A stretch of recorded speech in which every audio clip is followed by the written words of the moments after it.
Welcome back to The Thermostat with Jason Barger. If you are currently on a commute, a walk, or just a micro break in your day, glad you're making time to step back, to think, and to reflect on the next steps along your journey. I hope today's conversation leaves you feeling grounded and inspired.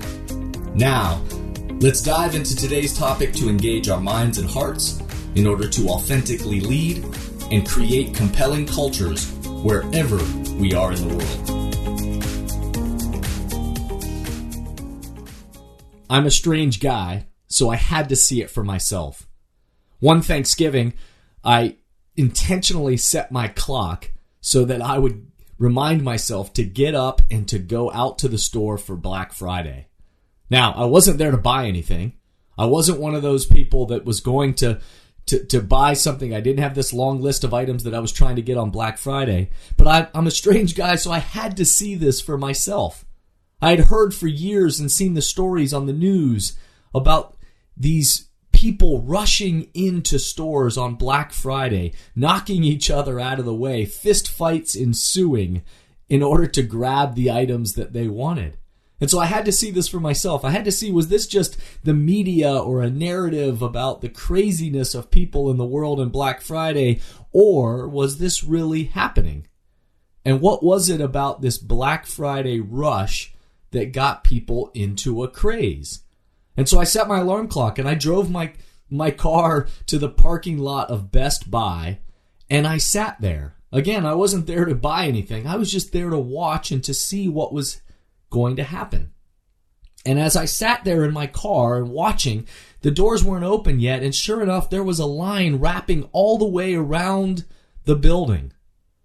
The anticipation, people just waiting, excited to get in and get the chance for the great deals that were showing up right after Thanksgiving for Black Friday. And sure enough, as soon as the store worker came out and opened the doors, the rush was on. People started pushing and shoving their way into the space. The mad rush was on to go find and grab the items as quickly as possible. Now, there were no fights. My, car window was not broken. There wasn't anything, like that. But there was a mad rush pushing and shoving to get in and to find these great deals. And from the minute Thanksgiving was over, this Black Friday rush was beginning, this incessant rush through the holiday season. And so as I sat there watching these lines and watching this, I kept thinking about this reality of Black Friday hitting and the rush that begins from that moment all the way throughout the holiday season. No matter what faith tradition or no faith tradition you may be a part of, there's this rush that you can observe and watch with the people around you along this season from Thanksgiving through December and into January even. This rush where people are, knocking others out of our way. This rush that begins that not only literally right there in the stores, but the rush and the hustling from one party to the next, the wrapping of gifts, the juggling of schedules, that this rush begins and we are racing through the holiday season. And one of my observations also is that oftentimes it's the tinsel, the shiny objects around us that get more of our attention than the actual spirit of the season, of what the whole holidays are meant to be about or what we are supposed to be practicing or thinking about, that oftentimes our incessant rush to knock each other out of the way, to get what we want, to go to the parties, to hustle, to do all the stuff, which is all fun. But in that rush, are we missing something? Are we missing the moments of connection, of purpose, of clarity around the sacred moments that actually show up with the people and the moments around us, but sometimes we're rushing too quickly that we don't experience them? I remember one time traveling. In fact, many of you who know my first book, Step Back from the Baggage Claim, you know this story, but it still sticks out to me. When I was the weirdo that spent 7 days living in 7 different airports across the country, watching and observing human behavior, the way that we move throughout the world, and using air travel as a metaphor for the way that we might need to step back and see things differently, and then think about how is it that we truly want to move throughout the world. But I watched this one woman moving through the security lines. And anybody who's been in an airport, you know that oftentimes in that long line that snakes back and forth, that people in those security lines are anxious and in a hurry and trying to get on to the next spot. And people are already a little frustrated that they need to go through these security lines. But I watched this one woman, probably in her late 20s, early 30s, an executive-looking woman. She was dressed sharply, and she was moving through the lines.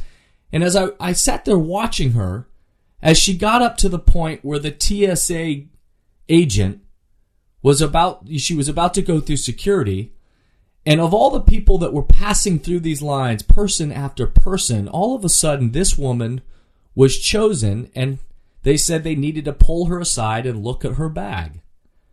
And the whole time, this halt of the pace of the line and her being pulled aside oftentimes is a moment that sends most people into a little bit of anxiety or frustration, or at least annoyance that, wait, I'm in a hurry. Why do I need to, what are you really looking at? But the whole time when this woman was pulled aside, she greeted the TSA worker with this giant smile, and she stood there as he started to rifle through her bag. And the whole time he was doing this, and this nice and neatly packed bag that she had, in just a matter of moments was this pile of disheveled items.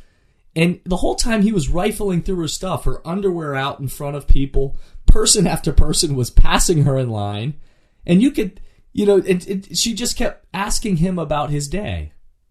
And she was asking him questions about him. And she was talking about where she was headed. And she was smiling, she was laughing. And after a couple of minutes of this guy rifling through her items, all of a sudden, he looked at her and he just said, "Okay, you're all clear." And then just walked away from the bag. All of her items now hanging out of her bag. All these disheveled items just hanging there. And this nice and neatly packed bag was now just a mess. But I kept watching her. And she smiled, and she just calmly started to put the items back in her bag. And she zipped them up. And she picked it up and put it over her shoulder. And all of a sudden, she just scooped everything up. And she started to run. And I thought to myself, oh my goodness, she's actually in a hurry. The whole time she didn't appear as if she was in a hurry or anything, but all of a sudden she grabbed up her items and she started to run. And in her high heel shoes and her nice business attire and these items now draping, some of which falling out of her bag still, her purse around her shoulder, her bag in her arm, she started to run in her high heel shoes down towards her gate. And as she was running and she came running past me, I was looking at her, and she for some reason we caught eyes, and she looked at me and she said, as she kind of racing again with this big smile on her face, "This isn't the easiest thing to do in heels," as she raced towards her gate. And I didn't know what to say to her, so I just yelled out to her, "Yeah, but you're doing it well." And she just kept gliding down towards her gate. And the funniest thing happened as I was kept just watching this woman, is that she was running with these items hanging and in a hurry and this big smile on her face as she's racing towards her gate. Everybody along her path in this crowded, busy airport, their heads slowly started to turn, and they were watching her as she just made her way down the path. It was literally as if these ripples were coming off of her like a wake in a passing boat. These ripples that were making a difference and almost changing the entire mood and spirit along her path. And so I remember watching this woman, and every obstacle that crossed her path didn't faze her.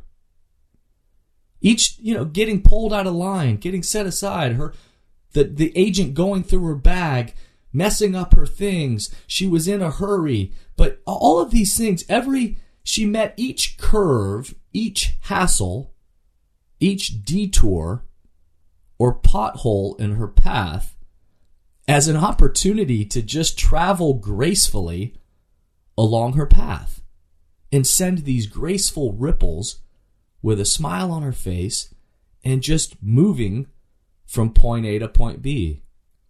A friend of mine refers to this as faithing. Moments when we are putting our most coveted beliefs or values into motion. Now, I have no idea what the beliefs of this woman truly are. I don't know what the values are that she holds most, coveted. I don't know if she has a faith or no faith or, the term faithing. I don't know if she has any theological centering in her life. However, just by watching the way she moved throughout the obstacles, the delays, the curveballs, the annoyances, the frustrations that showed up along her path, just by watching the way she traveled through those, I can't tell you what she believes in, but I could tell you everything about the vitality of her spirit. That she was putting those feelings, those beliefs, those values that either known or unknown into motion just by the way she moved. I remember a manager at a company that I was working with where I was helping to develop their leadership, their culture, their clarity around mission, vision, and values. I remember talking with one of the managers, and he shared a story with me about watching their CEO enter their office each day.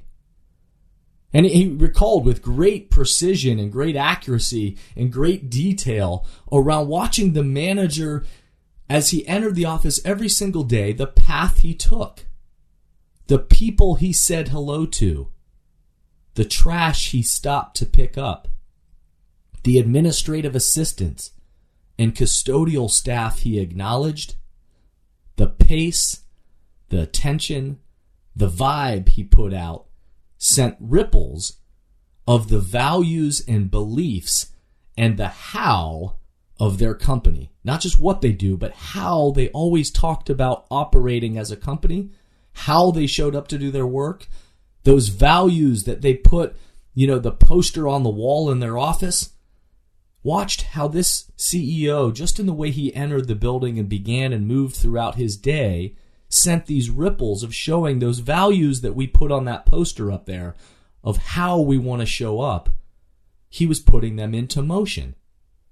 That it wasn't just about having, as I talk about with clients all the time and organizations and companies, that it's not just about having great posters on your wall of what those values are that guide not just what you do, but how you operate and the experience you create for each other and for your customers and clients and the world through which you move through every day. It's not about having the posters, but the question is, are your posters in your people?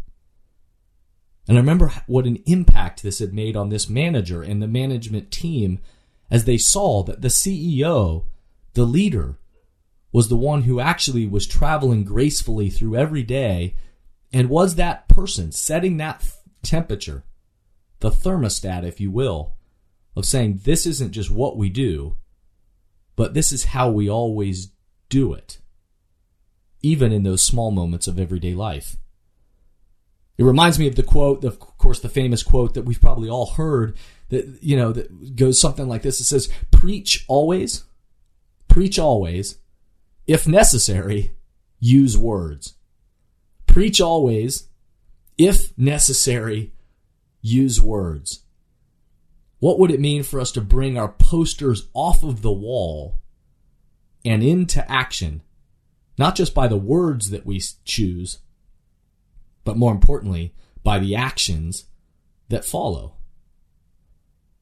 So it makes me think about what are some reflection questions or some things to step back and ponder this week as we begin this season of that rush from Thanksgiving, from Black Friday, all the way through the holiday season, where there are going to be a lot of shiny objects and tinsel all around us. And certainly the rush from fun party to the next party to celebrations to gift wrapping to all of the things that get us sped up around the holidays. That what are some things for us to step back maybe in the next week or two, and some questions for us to ponder. So here are a couple of questions to think about. What actions in the coming weeks will help you travel gracefully throughout this season in a way that brings your values to life? What actions in the coming week will help you travel gracefully throughout this season in a way that brings your values to life? In what ways with your team at work and the most important people in your life could you show your values in action without even using words? In what ways could you help bring your values to action for the people around you in your life and in your work without even words? What will be sacred to you as you rush, as the rush begins and the shiny objects begin to show up around you? What will be sacred? What will you choose to be sacred for you? What will you be intentional about experiencing? And how do you want to travel throughout those moments? This is a reminder to us all this holiday season, not just to knock each other down and rush into at the start of Black Friday, but this is a reminder to us all this holiday season. Don't let the tinsel, the shiny objects, keep us from experiencing the people and the purpose. Travel gracefully along your path. Thank you for listening to today's podcast, and I hope the messages and questions stimulate positive change along your path. As always, if these messages resonate with you and add value to your life, I hope you'll help amplify them throughout the world. Please rate, comment, and share on whatever podcast platform or social media platform you're using, and share this podcast with the people in your life or work who should be part of this conversation. That way, this spirit does, in fact, spread. If these messages or this kind of development would add value to your team or organization, we hope you'll contact us at www.jasonvbarger.com. And remember, we all are ambassadors for the culture we want to create in our life and work. We have to own the vision we want to be a part of. The future of leadership is you, is me, is us. Be a thermostat.